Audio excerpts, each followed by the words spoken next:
Peace and love to you, family. I want us to talk about one of the things that I have found to be bizarre about um, one aspect that is prevalent in the African indigenous divination healing and practice, and the devotees or followers or practitioners, of this system. Um, and that aspect has to do with the invocation of the God of Israel, Yahweh, or Yahuwah, or Jehovah, the God of Israel, in the opening of whatever incantation that is made or a divination that is done. It is, opened, it is often opened by the invocation, but this is not done by all African indigenous divination and healing practitioners. There are some who are doing it, if not most, to in some way seek validation of whatever work they are to do on your behalf, or whatever remedy they are to do or solicit, for you from the realm that they are said to be uniquely attuned to, that is obscure to you. That's why you consult them. And it would, usually be the realm of ancestral spirits that you are connected or related to. So what I find problematic about the invocation of Jehovah, or even the use of the Bible as, in certain instances, a divination instrument, itself, to invoke the God of Israel, or use as a divination tool the Bible, which is the book that contains the narrative about Yahweh or Jehovah or the God of Israel, and how many African people, although they purport to be embracing their African indigenous or traditional, spiritual ways, they at the same time still cling on to being either Christians or Muslims, or Hebrews, which are faiths that are in the Abrahamic, fold of religiosity, with Yahweh or Jehovah or Allah as the supreme being within this Abrahamic fold. Now, let me get to the point. What is it that I find bizarre about the aspect of the invocation of the God of Israel, or the Abrahamic deity, in the African indigenous or traditional divination and healing practice, or believed by most, or this deity that is believed by most African people who, for some reason, at the same time, would switch over to performing some African indigenous, spiritual, rituals, you know, to, seek certain remedies to whatever problems that one would have encountered. The only reference to Jehovah or Yahweh or Yahuwah, the God of Israel, that to my knowledge we have access to is the Bible. I just can't think of any other source. Is the Bible, and those who have not even read the Bible is, the preachment, from generation to generation, ever since the first advent, of this Abrahamic, fold of faiths, on our shores.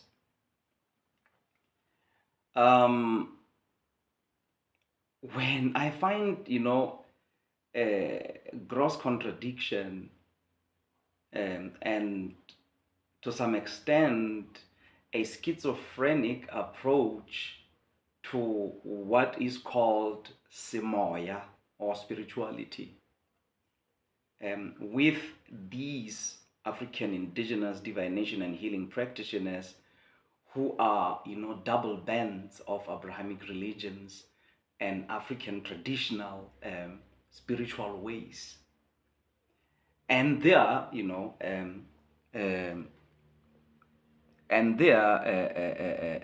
students, or followers, or people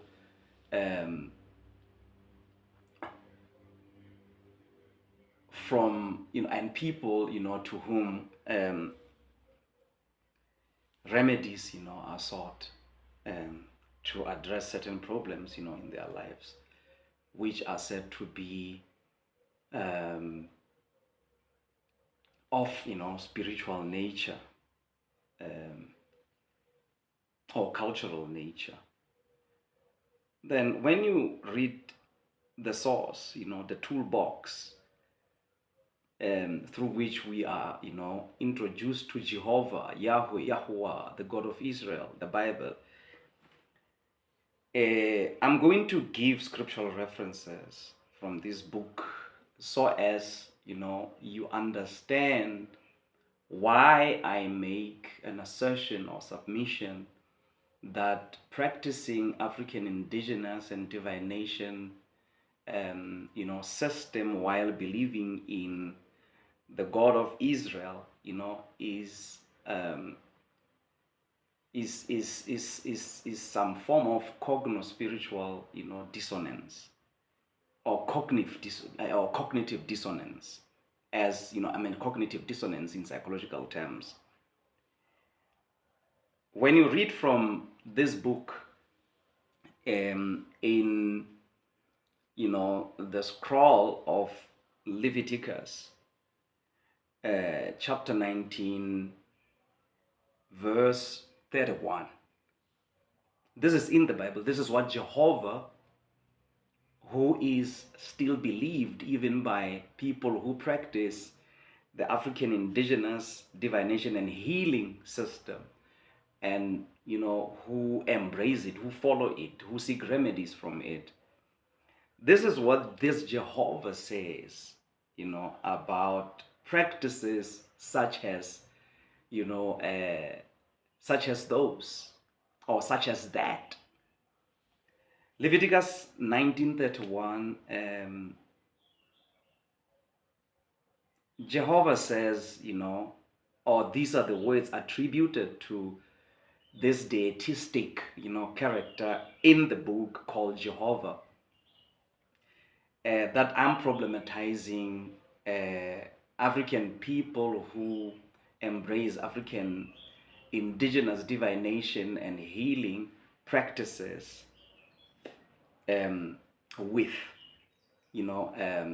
having communion with, or having relationship with in some way. I'm problematizing that. I am finding that to be so dissonant contradictory, inconsistent, and at worst, or at the worst, schizophrenic. Leviticus 19:31 says, "Do not turn to mediums and necromancers. Do not seek them out, and so make yourself unclean by them." They are dirty, they are profane, they are filthy. Do not seek them out, and so make yourselves unclean by them. Who? Mediums and necromancers. I'll get back to who these are. I am the Lord, your God. I am Jehovah. I am Yahuwah, your El, your God. Close quote. This is in Leviticus 19:31. Mediums are people who invoke on your behalf in conducting readings on your life. Entities, beings, elements from the beyond earth, dimension, in a form of ancestors, and other cosmo-ancestral, powers. These are mediums. They do that, on your behalf. They do readings for you. They assist you in seeing beyond your obscurity, or in knowing what is happening with your life beyond your obscurity. So they do this by engaging mostly in a practice that is called necromancy. So now Leviticus 19:31 says, "Do not turn to mediums or necromancers." Necromancy means a practice of communicating with the dead, especially with the intention to predict the future, or the intention to get an enabler to the prediction of the future. That practice is called necromancy, communicating with the dead. So now, necromancers or mediums are forbidden, for consultations. You are not to consult, to them. Who forbids them? Who forbids you from consulting with them, from turning to them, is the same Jehovah that in most consultations with these mediums and necromancers within the context of African indigenous divination and healing, practice, you would find, invoked. There would be an opening by a prayer to this Jehovah deistic character, of the Bible, who is said to be the God of Israel, asking myself, what does this have to do with me as an African when I'm not an Israelite? So, and the practice of turning to these people, Dinohe, Dingaka, Makoma, Jehovah calls that a practice of making yourself unclean by them. Consulting them, you make yourself unclean by them. They are dirty, they are filthy. You are not to come anywhere near these people. It's forbidden of you to do that by Jehovah, that you simultaneously believe in, while claiming to be embracing your African indigenous, spiritual cultural ways. So I find this to be sheer contradictions, in gross terms. And at the worst, a schizophrenic approach to life itself. And another scripture that I can cite to prove this schizophrenic behavior that African people who choose to be double bands, between African indigenous ways and Abrahamic faiths, is concerned. I want to further, because now Jehovah is the God of Israel found in the Bible or in the biblical stories, in the biblical narrative, that we get exposed to in many scrolls, that were compiled to form this book. There's nowhere else we read about Jehovah. And there is no other way our people could have known about Jehovah except through proselytization by or through the missionary work that was done by those who were the pacifiers, of the natives, on behalf of the European, colonizers, invaders, scoundrels, who, made their incursion, into our land.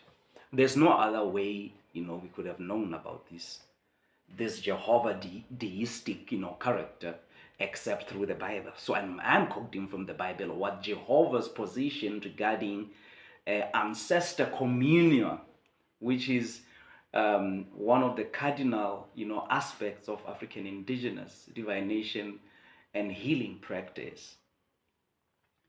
So you have Deuteronomy chapter 18, verse 9 to 14, and I'm using the English Standard Version, ESV, of the Bible. And in Deuteronomy 18, 9, verses 9 to 14, it reads, "When you come into the land Jehovah, Yahweh, your God is giving you, you shall not learn to follow the abominable practices of the nations." Underline the word abominable practices of the nations. You find there shall not be found among you Israel. This is addressed to Israel by the God of Israel. "There shall not be found among you anyone who burns his son or his daughter as an offering, anyone who practices divination, or tells fortunes or interpret omens, or a sorcerer or a charmer, or a medium or a necromancer, or one who inquires of the dead. For whoever does these things is an abomination to Jehovah." An abomination, the word abomination means an extreme disgust. And among the things that are mentioned here, that there shall not be found among you anyone who does them, is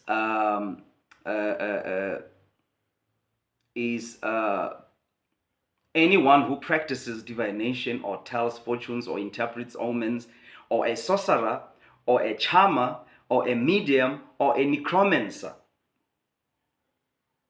And our dinohe, dingaka, makoma, fall, under this category of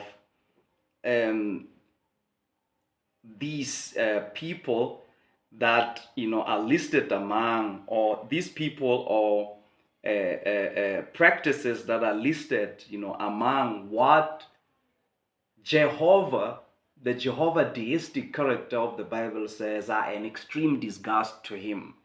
So how do you, in following African indigenous practices of divination and healing, or adhering to them, or consulting those who practice them, how do you simultaneously go to church to embrace Jehovah? And at worst, how do the practitioners themselves, dinohe makoma dingaka, themselves, they are those who believe in Jehovah?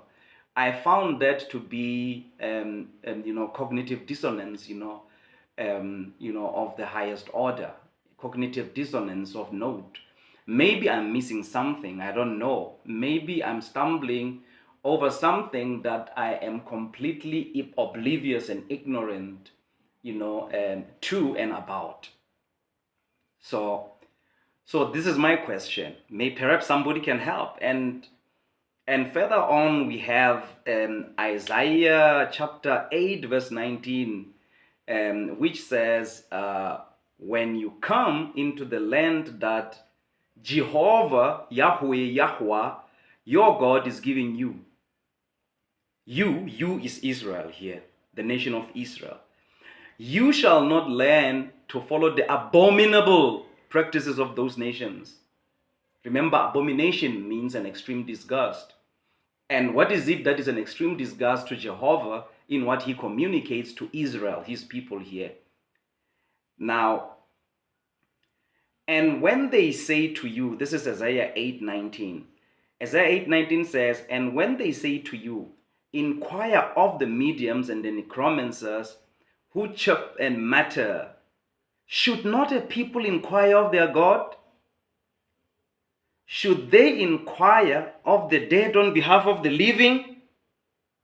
So this is the question that Yahweh, Jehovah, Yahweh, the Israelitic biblical deistic character, is asking his people Israel. And you on about believing in Jehovah while embracing your African indigenous traditions, that is schizophrenic. That is so twisted. You embraced you embrace in unison things that are at polar positions. Your African indigenous or traditional ways of life have an antithetical relationship with what is depicted of the Jehovah deistic character that you simultaneously believe in. This is the version that I'm putting, to all those who engage in this type of, dualistic practice of embracing, in unison things that are posed apart, things that are at polar positions, which, I make a submission, assertively to say it's insanity. It cannot be. It cannot be.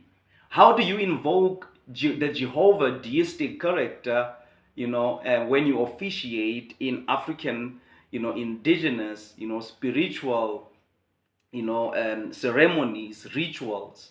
How do you do that when this, character I've just proven to you sees what you do in what you officiate in as extremely disgusting before his face? So you can never be an African-centered person who seeks to find a dynamic balancing point with themselves in embracing the African indigenous way, and at the same time believe in foreign deistic or deitistic characters who see what you do as an extreme disgust, as abominable.